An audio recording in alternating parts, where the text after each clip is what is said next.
facilement quand on est à la maison et qu'on n'a pas compris un chapitre en mathématiques, par exemple.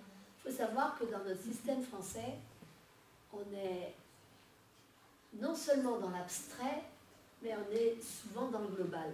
On a beaucoup entendu parler de lecture globale pendant une génération complète. On ne nous l'a pas dit, mais on est tombé dans les maths globales.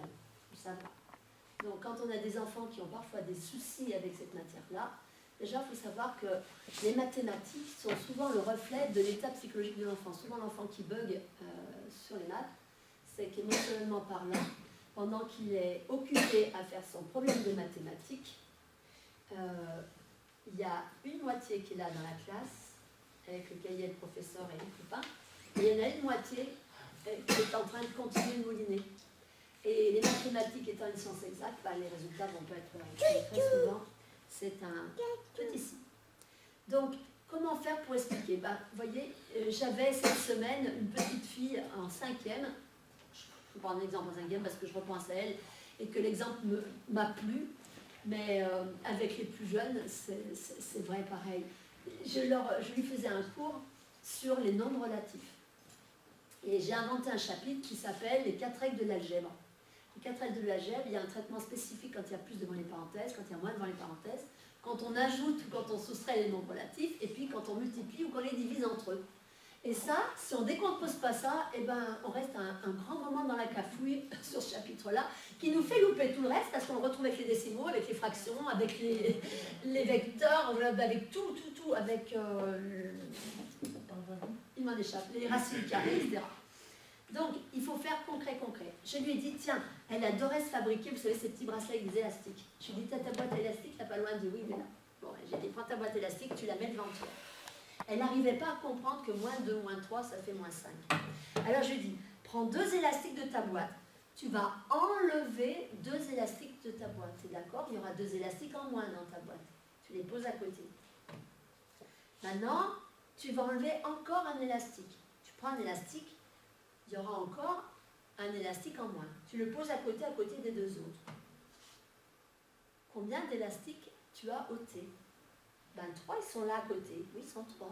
Hein, tu en as enlevé d'abord 2 et puis tu en as enlevé 3. Et c'est là qu'elle a compris pourquoi, quand il y avait moins 2, moins 1, ça s'ajoutait. Voilà. Parce qu'elle l'a vécu, elle a expérimenté. De là, elle a tout su faire. Donc pour tout, les petits-enfants à l'école primaire qui ont du mal, parfois encore, ils n'ont pas associé que ce signe-là, ça correspond par exemple à 5 cailloux, à 5 carreaux de chocolat. Ils n'ont pas encore fait le lien entre une quantité et un dessin ou un mot, quoi.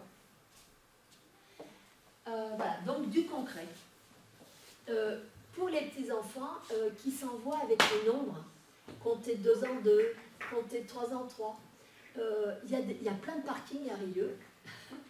Profitez des parkings, achetez à Auchan un petit seau avec des grosses craies, prenez 2 couleurs, une couleur pour les unités, une couleur pour les dizaines, faites au sol des rangées de nombres. Alors on va faire une première rangée. Ça marche d'en faire, hein, de 0 à 9. Puis à côté du 0, vous allez mettre le 10, le 20, le 30, le 40, le 50, c'est de la place, elle est à 90. Après vous faites 1, 11, 21, vous m'avez comprise. Quand vous écrivez les nombres avec 2 chiffres, la dizaine est en rouge et l'unité est en bleu, par exemple. Hein, et pour tous les nombres. Et puis, les petits-enfants qui s'envoient à l'école, si vous lui dites « va te mettre sur le 33 », il est bloqué. Moi, je ne sais pas ça c'est difficile. Donc l'astuce, c'est de prendre la trottinette, par exemple.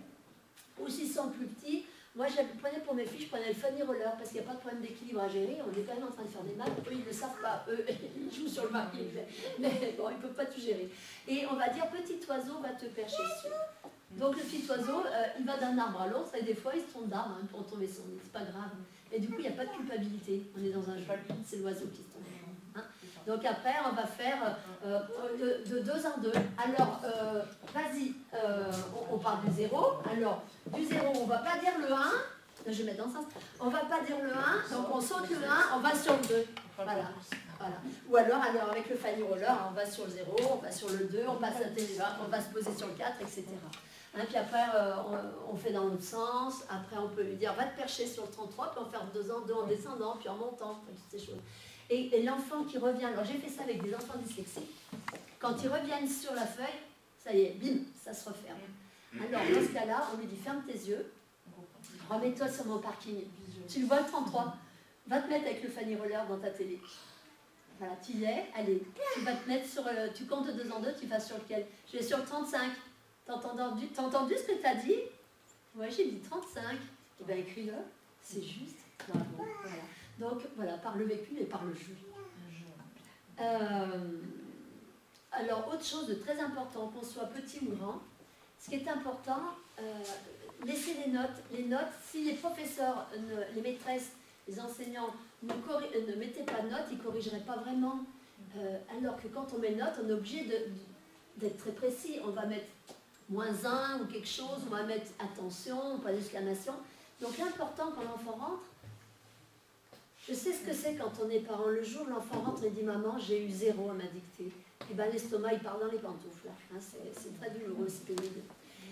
Mais si votre enfant ose vous dire maman, j'ai eu 0 faute, j'ai eu 0 à ma dictée, eh bien commencez par lui dire, ça va vous faire le temps de récupérer vos émotions vous-même.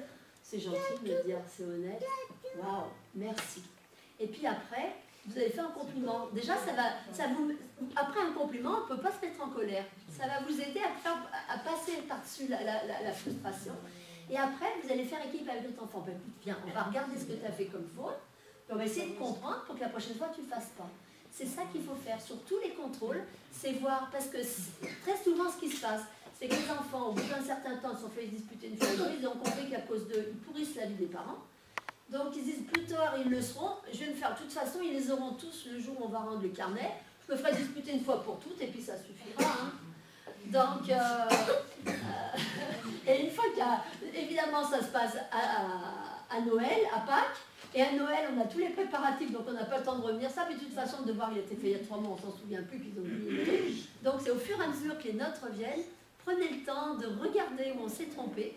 Et puis essayez de recomprendre, parce que quand ça c'est pas terrible, la maîtresse redonne, le prof c'est pareil, va redonner un petit contrôle, on va remettre un petit peu ça, où il y aura ça, puis aussi autre chose, et au moins qu'ils aient ces points. Alors, un autre conseil, je le fais avec les élèves du collège, systématiquement je l'ai fait pour nos enfants, mais vous pouvez aussi le faire pour les enfants du primaire, parce que certains parents, pour eux, l'école a été difficile. Donc, accompagner leurs propres enfants à l'école, c'est très douloureux. C'est très, très difficile. Donc, aidez-vous. Sachez bien que pour tous les manuels scolaires, il y a un livre du maître. Ça, vous ne le saviez peut-être pas. Et parce que les professeurs, prenez un prof de maths qui a 10 classes, il ne va pas pouvoir faire lui-même tous les exercices. Il a déjà 40 copies à corriger. Bon. Donc, il a les exercices pour corriger, donc ça va plus vite pour lui. Achetez ces livres-là. Je vais vous expliquer.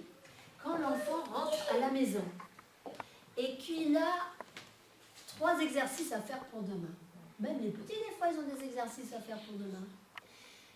Et il regarde, ça fait déjà 2 minutes qu'il est devant son cahier, il ne sait pas faire. Qu'est-ce qui va se passer s'il est tout seul?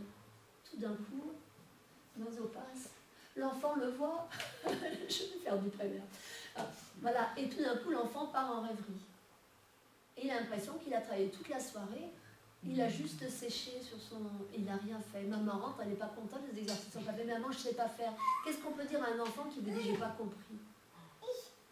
Donc, quand l'enfant ne sait pas faire, c'est facile. Il faut le laisser 2 minutes quand même, qu'il essaie de stretcher son intelligence. Mais 2 minutes, l'air de rien, quand on ne sait pas faire, c'est long. Et on a le temps de...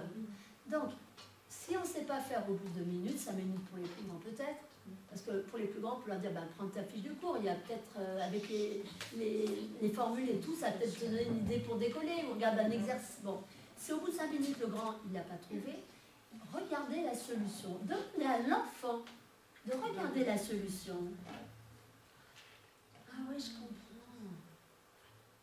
Ah d'accord, tu vois, j'aurais pas su le faire, d'accord. Alors ferme ton livre, t'as bien compris, t'as bien vu?